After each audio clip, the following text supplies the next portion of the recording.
Hello and welcome to Rev Sports. RR versus MI, and just when you thought you'd seen it all in the IPL, this happens because what was Rajasthan Royals batters doing? Yashasvi Jaiswal, Vaibhav Suryavanshi, even Riyan Parag. It was like Snehashish was saying off the camera, they just couldn't do put a foot wrong. Nothing, everything that could possibly go right went right for Rajasthan Royals, and they absolutely obliterated Mumbai Indians tonight. Snehashish, I'll get your first thoughts. Talk about that batting because I am speechless at that moment. Yes, absolutely. I think the brutal power hitting that we saw today from both, I think, Vaibhav Suryavanshi and yesterday Jaiswal. I think Jaiswal loves Mumbai. I was just going through the stats. I think he has an average of around, I think, more than 50 and strike rate of more than 170, 180 against Mumbai. And he has been superb. He has been superb against Mumbai. Even already has two IPL hundreds against Mumbai only. And today, I think more over would have been there. He could have notched up his third IPL 100 against Mumbai. But what a batting it was from both of them. I think from in that particular moment only, I think they snatched the game away from Mumbai. I think scoring 80 runs in such a rapid manner. I think in that kind of a rain hit game. I think that moment only they took the game away from Mumbai's hand. But again, as you mentioned, Riyan Padak's name also. I think he also came. He also looked good, though it was only 20 run out. But he looked good. But overall, I think as we are discussing in the pre-match also that everyone is coming up with their contribution, be with the bat, be with the ball. Even if you see the ball also, it was a very clinical show for them. All the bowlers chipped in. And the best part that Rajasthan Royals didn't even use Ravindra Jadeda, neither with the bat nor with the ball. Still they managed to come up with such a convincing win. I think super win, and I think no one ever thought that Rajasthan Royals will kick off this season with three wins out of first three games. I think superb start for them, and excellent campaign going for them, and hopefully they can continue this momentum. Bharat, if I asked you to summarize the game for someone who's not watched it, how would you do it?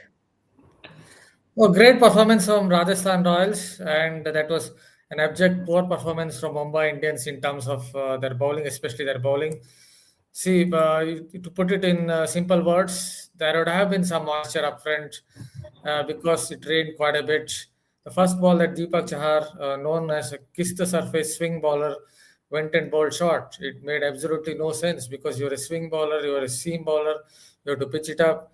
And second ball also was a little bit fuller, but still short on the shorter side. And both of them were smashed to the boundary hoarding. So what happened here was the leather ball would have picked up a little bit of dirt on its way to the boundary hoardings, and also would have got wet. Once it got wet, once it picked up some dirt, then the ball didn't move at all. So basically, the Deepak Char's first over itself, I think, destroyed Mumbai Indians' chances. Yes, on the other hand, Rajasthan Royals came out with intent. Vaibhav Suryavanshi obviously is a great talent with that massive arc of the bat swing coming right from gully, and is able to play all those strokes. That's something that you don't often see a 15-year-old kid playing in this, or you just don't see a 15-year-old kid playing in this manner. He has, I think, he has kind of, what can I say, talent which matches stratospheric peaks or celestial heights or whatever you want to call it, because you don't really see a 15-year-old having this kind of talent. So we have to give it to Ivo Suryavanshi. We have to give it to Jaiswal, who understands his gears, who understands his game. And after that, I think we have to also give it to Rajasthan Royals bowlers, because they have the two sum of Nandri Burger and Jofra Archer right at the top.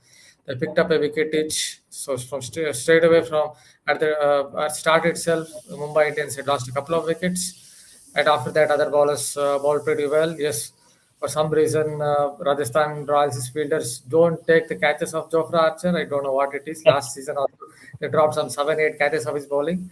Whatever it is, but otherwise, I think everything went well for them. All their batters, all their bowlers, including Bishnoi, taking wickets. I think they're looking very, very good.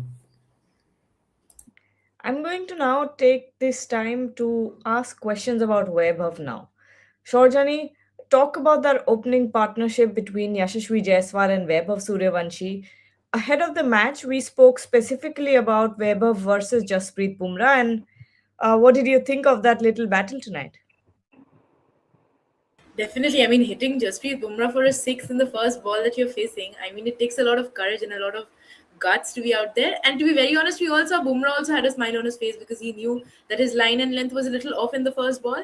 But again, I think that the comeback that Jasprit Bumrah made was good enough because after Vaibhav Suryavanshi was dismissed, I mean, Yashasvi Jaiswal did keep the momentum going. But on the other hand, I think that the overs, it slowed down a little. Specifically, I was very surprised with that 22 run over from Trent Bolt. I mean, that is something that you never expected. Even in the first over where Yashasvi Jaiswal was taking charge, and he was hitting all around the park. The first shot that he hit for a boundary and then for a six, I think it was exceptional and phenomenal batting. And to be very honest, Gargidi, like if you compare both the innings, when Rajasthan Royals were batting, when the openers were out there, it looked like a different pitch. I mean, they were batting freely. Mumbai Indians, when they came into bat, they already had a lot of pressure because 151, they had to chase 151, and it's a huge target, a lot on their minds. But again, it's just that none of the batters could settle, and that is where I think Rajasthan Royals excelled. Vaibhav Suryavanshi, once again, like I mentioned, he will never waste balls. And one thing that was very interesting was that, after he hit Jasprit Bumrah for a six in the first ball, the next ball, it was a good length ball, and, Vaibhav just played it for a single. So that also shows his presence. I mean, he definitely charges the ball and, tries to score runs, tries to hit boundaries and sixes. But again, I think Vaibhav Suryavanshi was he kind of had the match presence, and after he got dismissed, he was really displeased with himself, and we could clearly make out from his reactions because he wanted to stay there for longer. Snehashish, who do you think won the Vaibhav Suryavanshi versus Jasprit Bumrah battle? I think it's a rhetoric question, but Yeah. satirical take Yeah. on it. What's your thought? Yes, I think in today's game, I think Vaibhav managed a little bit edge over the experienced Jasprit Bumrah. I think the way he batted as Shojani mentioned, the fast ball of the over, and he tonked that for a six, and then again the next six. I think that was more tougher. The way he managed to hit that ball, I think excellent. That shows the potential, the talent he has, and that is what we always talk about. He has immense talent at this age. The way he is batting, the way he is approaching, and the best thing about this boy is that it is not that one day thing. It is not that it's happening in one of the matches. It is happening consistently. Respective of tournaments, respective of age group tournaments for India, or India A level, or everywhere. He's scoring runs. Even we saw last year, he's scoring big hundred, daddy hundreds across all the formats, be it in Australia playing a youth test against Australia, be it in England playing a youth ODI against England, he's scoring runs. So I think superb talent, and I think he has matured a lot. I think compared to the last year, coming into this IPL. If you see the best example, I think the first, the six after hitting that fast six, when Bumrah came up with the slower delivery, he just went for a soft, shot and took the single. I think that showed the maturity that he has developed from last year. So I think he has been batting brilliant. And he was superbly disgusted, when he got out. I think he was thinking of 100 maybe, the way he was batting, because he was batting at 300 strike rate, if I'm not wrong. So I think today, I think he has the better of Bumrah. I think Bumrah also acknowledged that the way he batted, but good start for him. But we all know a long way to go. Hopefully, it can go a long way for all of us. Well, there's a question here. Greg is asking, "MI is overhyped. Aging team needs to be rebuilt." What are your thoughts in? I mean, the circumstances 11 overs, and if a team comes in and puts up 150 runs in 11 overs, what are you supposed to do? This was an extraordinary day for RR. To some extent, it could be true, may not be completely true. If you look at their batting lineup, someone like Surya Kumar Yadav, I think if I have to be very honest, I don't think he's at his best. Maybe his wrist is troubling him. He's not able to play shots against fast bowlers front of the wicket. Most of his shots go behind the wickets. So, couple of batters could be aging. Obviously, Rohit Sharma is not exactly someone who's young anymore at 37, 38 or whatever. So, this is basically an aging team in that sense. Deepak Chahar as well. I've seen him bowl better, much better than this. He's not getting the ball to swing. He's bowling too short. Trent Bolt is not getting the ball to swing like he used to. Even in other leagues last year, when I watched him, he's not getting the same kind of swing that he used to in the past or during his peak. So some players are aging. So it could be time to bring in a few other players. But having said that, I think it was on this day Rajasthan Royals played exceedingly well. But I take that point. I think four or five cricketers like Trent Bolt, like Deepak Chahar, like Surya Kumar Yadav, I don't think they're at their absolute best. And even Jasprit Bumrah, yes, it could be an off day, but he was bowling at 130 kilometers per hour, 131 kilometers per hour, a lot of slower balls. Jasprit Bumrah at his best is someone who forces the batter to make a mistake. In this IPL, at least so far in this IPL, Bumrah has definitely not looked at his best. He's not been able to force the batters into making mistakes. Shorjani, do you think there was any chance of MI being able to chase this target, or do you think it was just impossible from the very start? Impossible. I mean, 150 runs in 11 overs. I was just wondering, what if, Rajasthan Royals batted for a complete 12, 20 overs? It would have been a different game. But while we are talking about Mumbai Indians, what I would like to mention is that definitely the bowlers, they were not accurate today. But I would like to mention this one particular over from Hardik Pandya. I think he was exceptional with the ball today, because after the 22 run over from Trent Bolt, he took charge of the bowling attack, and he only gave 3 runs. And he gave 3 runs.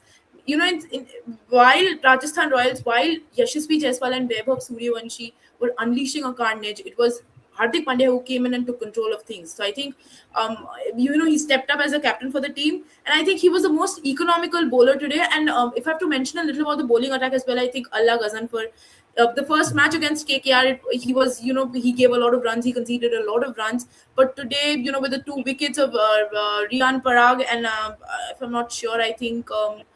I can't recollect. I think he took 2 wickets. One was of Rian Parag, and I think the other one was of uh, if I Dhruv Jurel. Yes, Dhruv Jurel. Yes, he took the wicket of Dhruv Jurel. Yes. So I think, with 2 crucial wickets, it was. I think Mumbai Indians, the bowling unit, it was okay. I mean, but batting wise, I think it was impossible. And after the major batting collapse happened, after Surya Kumar Yadav and then Rohit Sharma departed, it just looked impossible. Although Sharfe and Rutherford, he was trying, and at one point, it did feel like they would reach at least closer to the total, but the target always seemed impossible. Can I just add one point to what Yeah. I just said a few minutes ago? I just checked his figures as well, because I had a gut feeling Trent Bolt has been struggling. In his last 10 games, he's taken 10 wickets at an average of 50. Even I watched him in SA T20, he was definitely not getting the ball to swing back into the right hander. I think he's also somewhere coming to the fag end of his career. All right. I think last couple of questions, and then we can close the show. Snehashish, again, same question to you, because I keep wondering if there is any way that MI could have chased this down. Was it possible? Could Ryan Rickelton or Rohit Sharma have done anything differently here? See, I think realistically, to have any chance to chase down this mammoth target was to have a fantastic start. I think initially in the first 4 overs, I think just the way Rajasthan did. If you do not get the the platform to score those runs, I think then it is not possible for any team to score 150 in 11 overs. But tactically, I think MI could have done better. I think in a chase of 150 in 11 overs, you cannot send someone like Sharfan Rutherford at number 7. I think that is completely a waste. I think you are not using Sharfan Rutherford. I think the way he bats, and especially in this type of conditions, I think he should have been sent at number 3 or number 4 maybe, if not more than down the order. I think that's a complete waste. And also, I think Naman Dhir has improved a lot since last year. If you see his performances for India A, and in the under in different tournaments, for age group tournaments, along with Vaibhav Suryavanshi, he was also scoring runs at rapid speeds for in different tournaments in 2025. So I think he has also improved a lot. If you see today also, he showed some of glimpses of his shots. So I think MI should have used both of these resources a better way. I think that could have been done. But overall, I think tactically they didn't look good. See, when you are chasing 115-11, you cannot the names are big, Rohit Sharma, Ryan Rickelton, Hardik Pandya, everyone. But you have to see the current form also. As Bharat mentioned, the Surya Kumar Yadav is not looking that old Surya Kumar Yadav anymore. He is not that consistent enough. Hardik Pandya is coming up after a gap of one game. It is not easy for him to come at number 4 or number 5 and scoring, from the first ball only. So the middle order has been a problem. We also discussed in the pre-match show also, and again, they showed trust on that all again. But in this game, I think they should have done, the whole thing in a defined manner, sending this kind of batters, Rutherford or Namandir at the top of the order, at least number 3 or number 4, to see what they can do. Because anyway, this game was out of their reach after considering 150 and 11 overs. But at least to give, to try something else, I think could have give them a different kind of perspective, at least going into the next game. So I think tactically they could have done better, in in terms of using Rutherford and Namandir. All right. On that note, we'll take your leave. Just like the match was shortened, our live is also shortened. So 11 overs for them, 11 overs for us. We'll take your leave. Everyone, have a good night. We'll be back tomorrow, so don't forget to like.